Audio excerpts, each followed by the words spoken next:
Headlines మరోసారి. ప్రభుత్వ నర్సులతో AP deputy CM భేటీ, వైద్య రంగంలో నర్సుల సేవలు మరువలేనివన్న పవన్. నాయని నరసింహారెడ్డి కార్మిక పక్షపాతి, విలువలకు కట్టుబడి రాజకీయాలు చేశారన్న కేటీఆర్.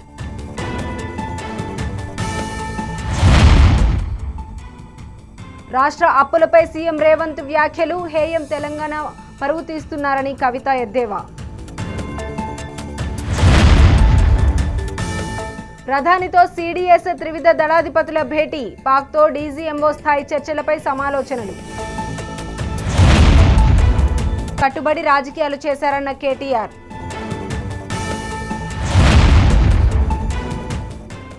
రాష్ట్ర అప్పులపై సీఎం రేవంత్ వ్యాఖ్యలు, హేయం తెలంగాణ పరువు తీస్తున్నారని కవిత ఎద్దేవా.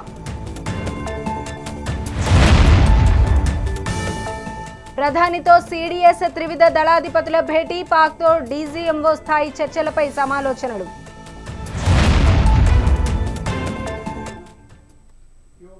ఇక డీటెయిల్స్లోకి వెళ్తే, అంతర్జాతీయ నర్సుల దినోత్సవం సందర్భంగా ప్రభుత్వ స్టాఫ్ నర్సులతో AP deputy CM Pawan Kalyan ప్రత్యేకంగా భేటీ అయ్యారు. విశిష్ట సేవలు అందించిన నర్సులను పవన్ సత్కరించారు. వైద్య రంగంలో నర్సులు అందిస్తున్న సేవలు అనన్య సామాన్యమన్నారు. ఫ్లోరెన్స్ నైటింగేల్ స్ఫూర్తితో రోగులకు స్వస్థత కలిగేలా వృత్తికి గౌరవాన్ని తీసుకువస్తున్నారని కొనియాడారు. నిస్వార్థంగా అందించే సేవలు వెలకట్టలేనివని పవన్ అన్నారు. విధి నిర్వహణలో ఎంతో మంది రోగులు ప్రాణాలు కాపాడుతున్న నర్సుల సేవలను ఎవరూ మర్చిపోరని తెలిపారు పవన్.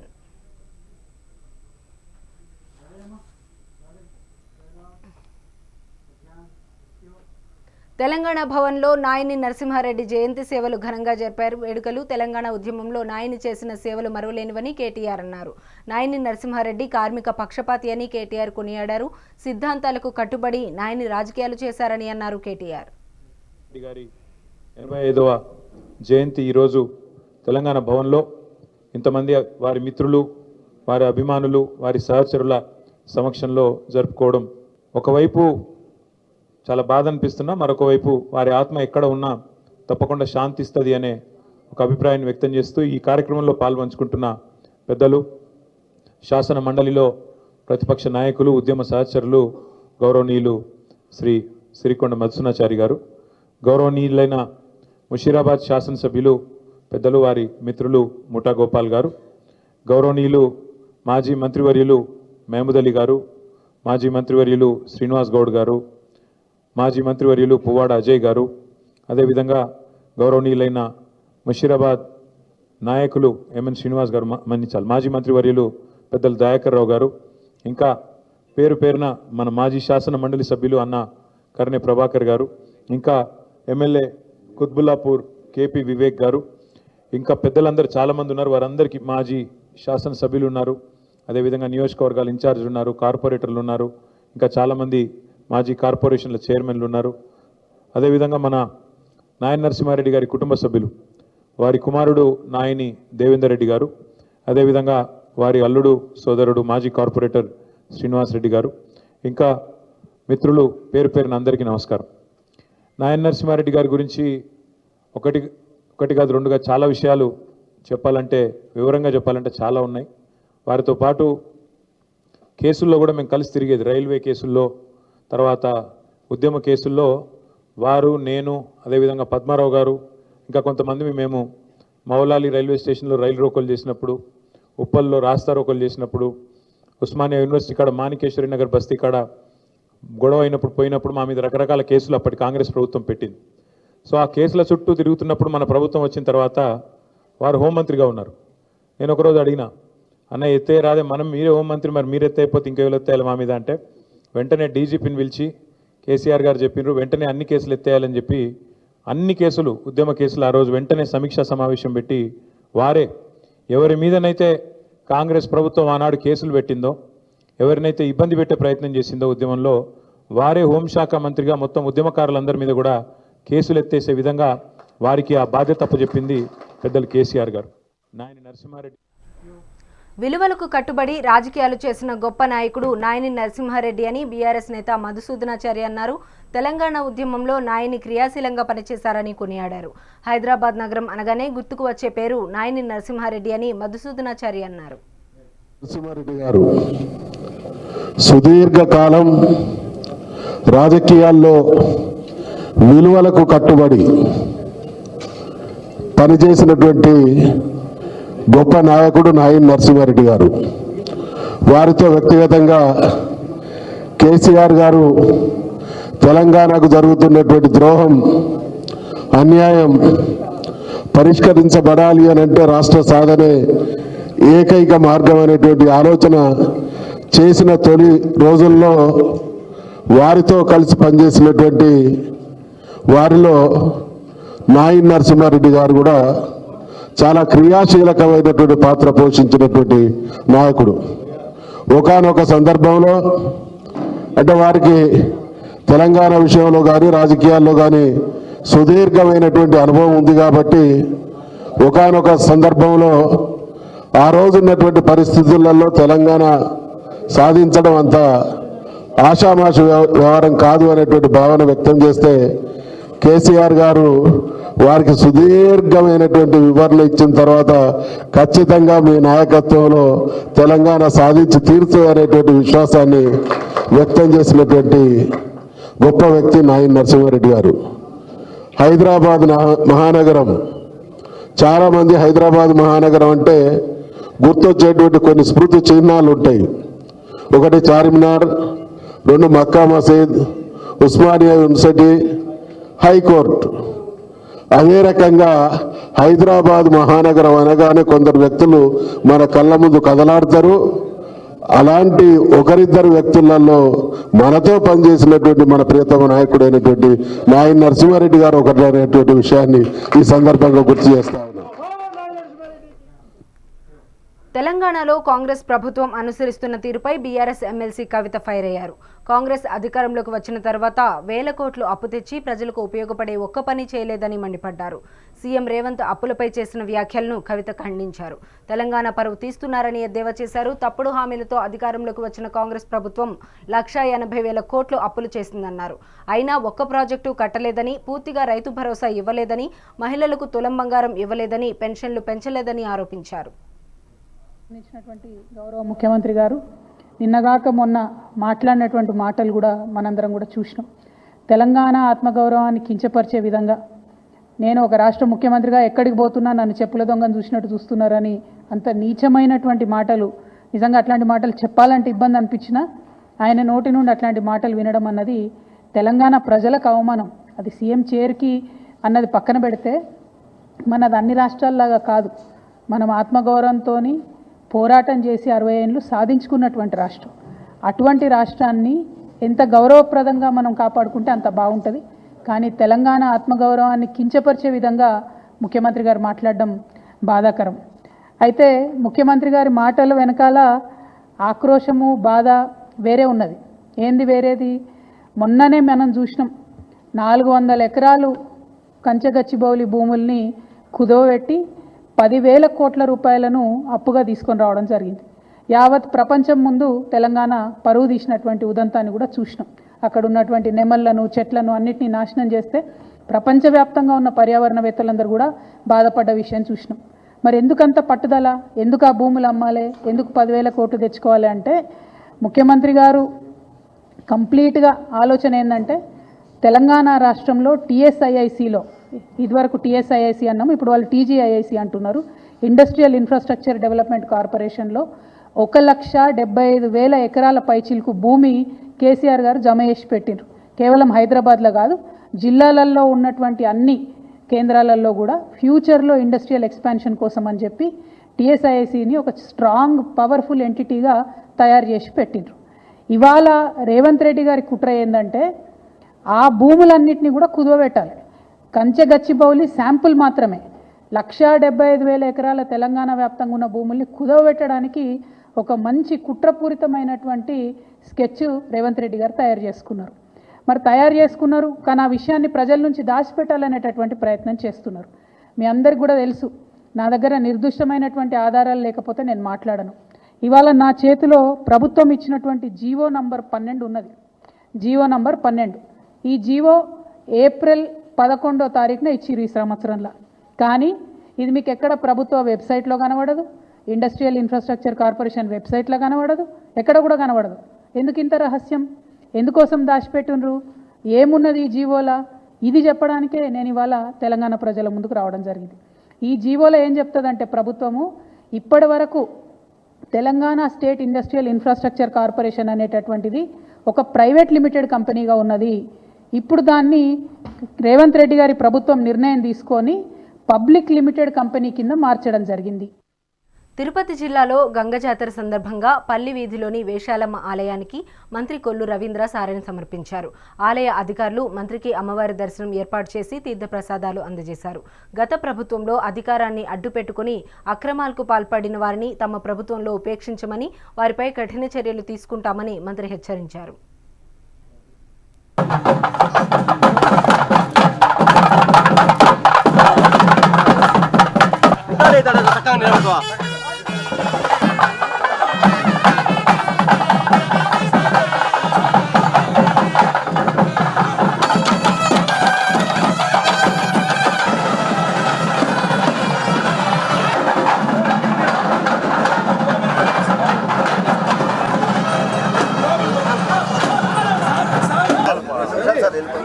దేవాలయ ఉత్సవాలు జరుగుతూ ఉన్నాయి. ఈరోజు 7వ రోజు 6వ రోజు కార్యక్రమం జరుగుతూ ఉంది.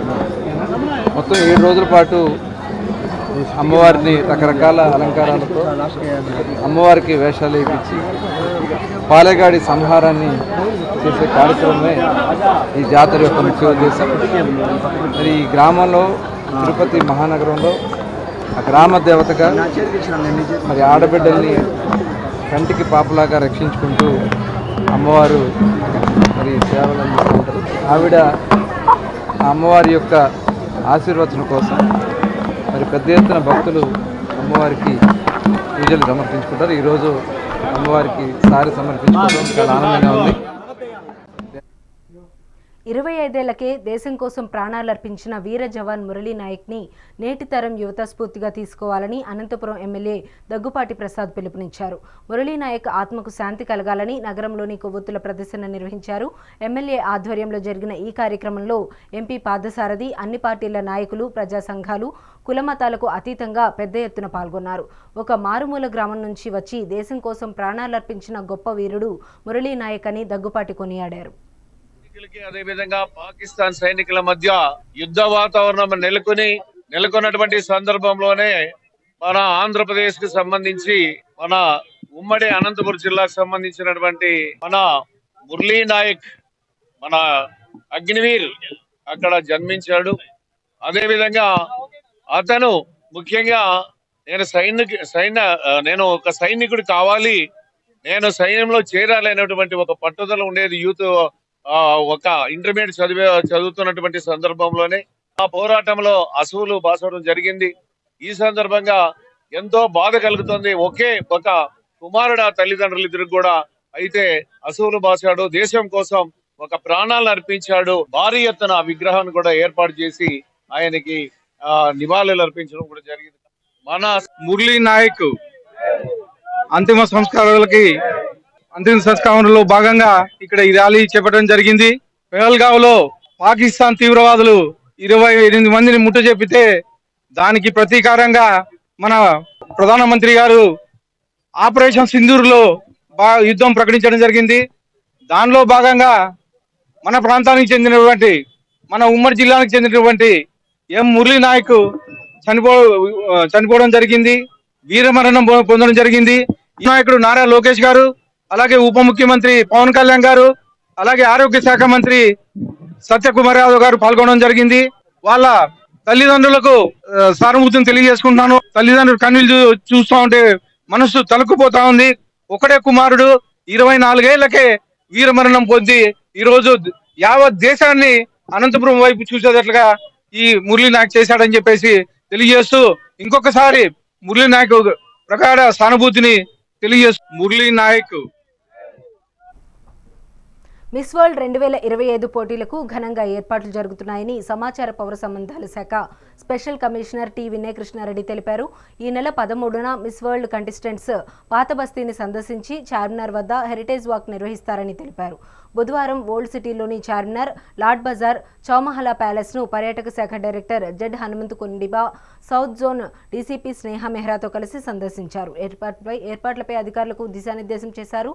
మే 10 నుండి 31వ తేదీ వరకు మిస్ వరల్డ్ పోటీలు జరగనున్నాయి వినయ్ కృష్ణారెడ్డి తెలిపారు. తెలంగాణ రాష్ట్ర ప్రజలకు వాతావరణ శాఖ మరో చల్లని వార్తను అందించింది. వేసవి ఎండలతో సతమతమవుతున్న తెలంగాణలో వచ్చే 4 రోజుల పాటు మోస్తరు వర్షాలు కురుస్తాయని వాతావరణ శాఖ అంచనా వేసింది. అలాగే వర్షాలు అధికంగా కురిసే అవకాశం ఉన్న పలు జిల్లాలకు ఆరెంజ్ అలర్ట్ జారీ చేశారు. ఇందులో ఉమ్మడి ఆదిలాబాద్, నిజామాబాద్, కరీంనగర్, వరంగల్, ఖమ్మం, నల్గొండ జిల్లాలు ఉన్నాయి. ఈ జిల్లాల్లో తేలికపాటి నుండి మోస్తరు వర్షాలు కురిసే అవకాశం ఉన్నట్లు అధికారులు అంచనా వేశారు. అలాగే కొన్ని ప్రాంతాల్లో ఉరుములు, మెరుపులతో కూడిన దట్టమైన ఈదురుగాలులతో భారీ వర్షం పడనుందని అధికారులు తెలిపారు.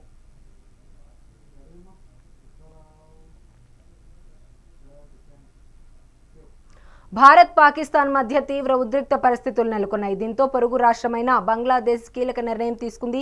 పాకిస్తాన్ గగనతలం వైపు తమ విమాన రాకపోకలు నిలిపివేసింది. తమ విమానాలను టొరంటో, లండన్, రోమ్లకు రీషెడ్యూల్ చేస్తున్నట్లు ప్రకటించింది. ఈ నిబంధనలను మే 31 వరకు అమల్లో ఉంటుందని స్పష్టం చేసింది. పాకిస్తాన్ గగనతలాన్ని తాత్కాలికంగా మూసివేసిన నేపథ్యంలో ఈ మార్పులు చేసినట్లు బంగ్లాదేశ్ వెల్లడించింది.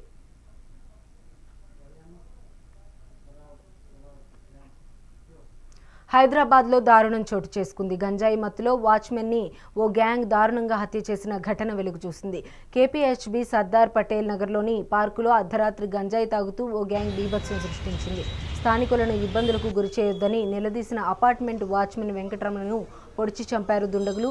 గంజాయి మత్తులో తీవ్ర ఆగ్రహంతో వెంకటరమణ గుండెల్లో ఇనుప రాడ్డుతో పొడిచి చంపారు. కుటుంబ సభ్యుల ఫిర్యాదు మేరకు పోలీసులు కేసు నమోదు చేసి దర్యాప్తు చేస్తున్నారు.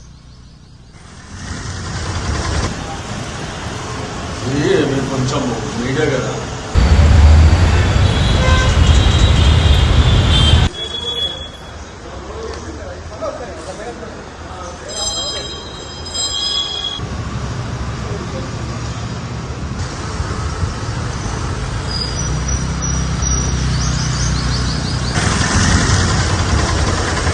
పేరు జగదీష్ మేర్శెట్టి అండి.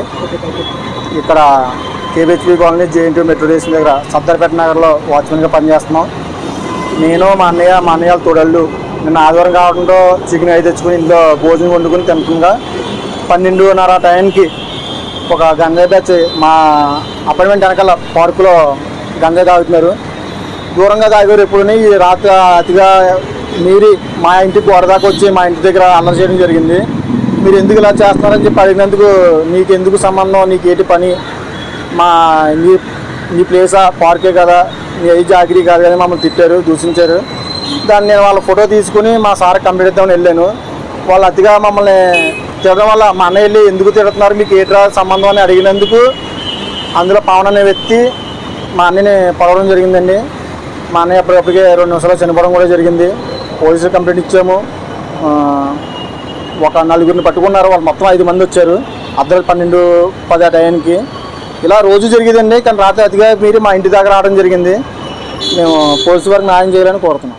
పేరు జగదీష్ మేర్శెట్టి అండి. భద్రాద్రి కొత్తగూడెం జిల్లా దమ్మపేట మండలం నాగుపల్లి నల్లివారిగూడెం ఆదివాసీ గిరిజన గ్రామస్తులు ఆదివారం రోడ్డెక్కారు. పట్వారిగూడెం నుంచి సత్తుపల్లి రోడ్డుపై బైఠాయించారు. గ్రామ సమస్యలు తీర్చాలని రాస్తారోకో చేపట్టారు. గ్రామస్తులకు ఆదివాసీ హక్కుల పోరాట సమితి తుడుందెబ్బ నాయకులు మద్దతు తెలిపారు. ఎన్నో ఏళ్లుగా తమ గ్రామానికి రోడ్డు వేయడం లేదని మండిపడ్డారు. అధికారులకు, ప్రజాప్రతినిధులకు ఎన్నిసార్లు విన్నవించుకున్నా పట్టించుకోవడం లేదని ఆరోపించారు.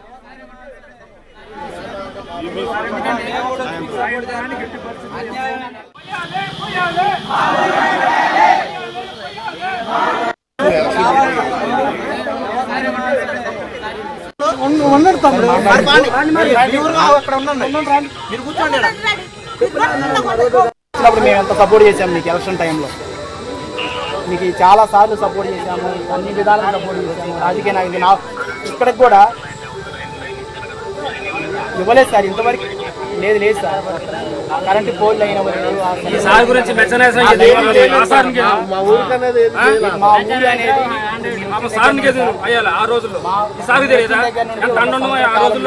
మా గ్రామంలో ఇంతవరకు ఏ ఒక్క పని అనేది కూడా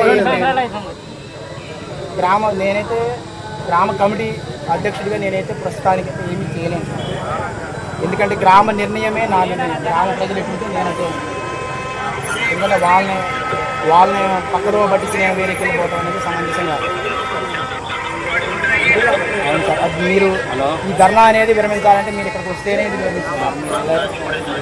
మాట చెప్తే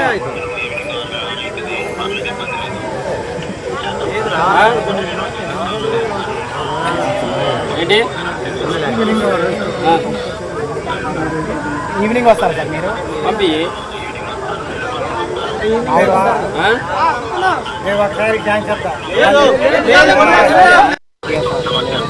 సార్ రోడ్డు సమస్య ఉంది. ఇంకోటి ఏంటంటే సెకండ్ వన్ ఇక్కడ నుండి మీకు మేము ఆల్రెడీ ఒకసారి కంప్లైంట్ ఇచ్చినాం, లెటర్ ఇచ్చినాం.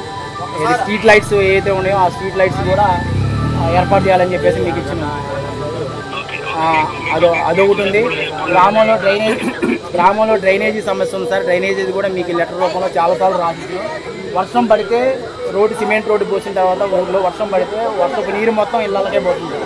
ఇవన్నీ సమస్యలు మొత్తం మీకు ఆల్రెడీ మేము 2-3 టైమ్స్ కలవడం జరిగింది, మీకు లెటర్ ఇవ్వడం జరిగింది. చాలామంది ఇందిరమ్మ కమిటీ, నాగుపల్లి ఇందిరమ్మ కమిటీలు వేశారు. ఆ ఇందిరమ్మ కమిటీలో మా గ్రామం నుండి ఏ ఒక్క సభ్యుని కూడా సంప్రదించుకోవడం కమిటీలు వేశారు. మాకు తెలిసిన సమాచారం ప్రకారం మా గ్రామానికి కేవలం 3 ఇళ్ళు మాత్రమే వేయటం జరిగింది. ఆ 3 ఇళ్ళు కూడా 46 ఇళ్ళు శాంక్షన్ అయితే మా గ్రామానికి 3 ఇళ్ళు ఇచ్చి నాగుపల్లి గ్రామ పంచాయతీలో ఉన్నటువంటి ప్రతి ఒక్క ఇల్లు ఉన్న ప్రతి ఒక్కడికే మళ్ళీ ఇల్లు శాంక్షన్ చేయడం జరిగింది. ఆ లిస్టు మా దగ్గర కూడా ఉంది. ఇప్పుడు మేము ప్రెస్కి కూడా రిలీజ్ చేయబోతున్నాం సార్. అది మాకు అదే రెడ్డీస్ కానీ కమ్మాస్ కానీ ఇంతమంది ఉంటే ఈ రోడ్డు ఇన్ని రోజులు ఆగిద్దా సార్? ఓన్లీ నాయకపోడు మాత్రమే మేము అడగమని చెప్పేసి మేము పర్సనల్గా మిమ్మల్ని చాలాసార్లు రిక్వెస్ట్ చేసిన, గ్రామ పెద్దలతో రిక్వెస్ట్ చేసి. ఆన్లైన్ ఇన్వెస్ట్మెంట్ ద్వారా డబ్బులు ఆర్జించవచ్చంటూ ఓ ప్రభుత్వ ఉద్యోగి మోసగించిన ఘటన కరీంనగర్లో చోటు చేసుకుంది. నగరంలోని సప్తగిరి కాలనీలో మొలుగూరి సురేష్ అనే వ్యక్తి ఇంటి ముందు బాధితులు ధర్నాకు దిగారు. సురేష్ పెద్దపల్లి జిల్లా విద్యుత్ శాఖలో పనిచేస్తున్నాడు. దాదాపు 40 కోట్లతో మోసం చేసి పరారైనట్లు బాధితులు చెబుతున్నారు. పలుమార్లు పోలీసులను ఆశ్రయించినా న్యాయం జరగలేదంటూ బాధితులు ఆవేదన వ్యక్తం చేస్తున్నారు. గత 3 ఏళ్లుగా సురేష్ ఆచూకీ వెతకాలంటూ పోలీసులను ప్రాధేయపడినా ఫలితం లేకుండా పోయిందన్నారు. వీలైనంత త్వరగా న్యాయం చేసి ఆదుకోవాలని బాధితులు కోరుతున్నారు. ఈరోజు మేము అందరం ఇక్కడ రావడానికి కారణం ఏంటి అంటే, మొలుగూరు సురేష్ అనే వ్యక్తి ఈ ఇంట్లో ఉంటాడు. గత 3-4 సంవత్సరాల క్రితం అందరి దగ్గర ఇన్వెస్ట్మెంట్ ఆన్లైన్ బిజినెస్ కోసమని అందరి దగ్గర డబ్బులు తీసుకొని మాకు నెలకి ఇన్ని పర్సెంటేజ్ చొప్పున ఇస్తా అని చెప్పుకుంటా మాయమాటలు కళ్ళు కబుర్లు చెప్పేసి అందరి దగ్గర విపరీతమైన డబ్బులు లాగేసుకొని ఎస్కేప్ అయ్యిండు. ఇంతవరకు అతని ఆచూకీ కానీ ఏది కానీ దొరకడం లేదు. ఇంటి వాళ్ళని ఎన్నోసార్లు సంప్రదించినా కూడా వాళ్ళు ఎలాంటి స్పందన లేదు. మేము గతంలో కూడా కేసు పోలీస్ స్టేషన్కి వెళ్ళి ఫిర్యాదు చేయడం జరిగింది. అయినా కూడా పోలీస్ వాళ్ళ నుంచి కూడా ఎలాంటి స్పందన రాలేదు. మేము ఇక్కడికి వచ్చి మా ఆవేదన వ్యక్తం చేసుకుంటూ ఇక్కడ కూర్చోవడం జరిగింది. ఎన్ని రోజులైంది మీరు లాస్ట్? 3 ఇయర్స్ అయిపోయిందండి. ఎంత అమౌంట్ అది? ఇక అందరికి ఒక్కొక్కరి డిఫరెంట్ అమౌంట్లు ఉన్నాయి. అంటే మినిమం ఎంత స్టార్ట్ అయింది? ₹1,00,000 కలిగి మొదలు పెట్టుకుంటే 20 లక్షల దాకా కూడా పెట్టిన వాళ్ళు ఉన్నారు, 50 లక్షలు పెట్టిన వాళ్ళు కూడా ఉన్నారు. మీరు ఏం కోరుకుంటారు? మీరు మేము అతని తీసుకొస్తే మేము అతని దగ్గర న్యాయం మా డబ్బులు మాకు తిరిగి వస్తే మాకు అదే సంతోషం అని కోరుకుంటున్నాం. మీ పేరేనా? మొగులూరు సురేష్ దగ్గర మేనేజర్గా పనిచేసుకుంటూ మా అందరి దగ్గర నందిని అనే ఆమె మా అందరి దగ్గర డబ్బులు తీసుకున్నది. నా స్వతహాగా నేను 20 లక్షలు నేను ఆమె చేతిలోనే పోసాను. కానీ ఇంతవరకు ఎలాంటి రెస్పాన్సిబిలిటీ లేదు. మేము పోలీస్ స్టేషన్లో ఎమ్మడి తిరుగుతున్నాము, సిపి దగ్గరికి వెళ్ళాము, ఎవరు కూడా మా బాధ పట్టించుకోవడం లేదు. అదే 2-3 ఇయర్స్ నుండి మేము తిరుగుతున్నాము ఇలా. నందిని అనే ఆమెనైతే అసలు ఇంతవరకు కాంటాక్ట్లోకి వస్తలేదు. వస్తే ఇష్టం ఉన్నట్టు తిడుతుంది మమ్మల్ని. సురేష్ ఇంటికి వెళ్ళి అడిగితే పోలీస్ వాళ్ళని పిలిపిస్తుంది, మమ్మల్ని పోలీస్ స్టేషన్లో కూర్చుండబెడుతుంది రోజుల తరబడి. అలా చేస్తుంది మమ్మల్ని. ఇవి ఇప్పటి వరకు ఉన్న updates. For more updates keep watching Mega 9.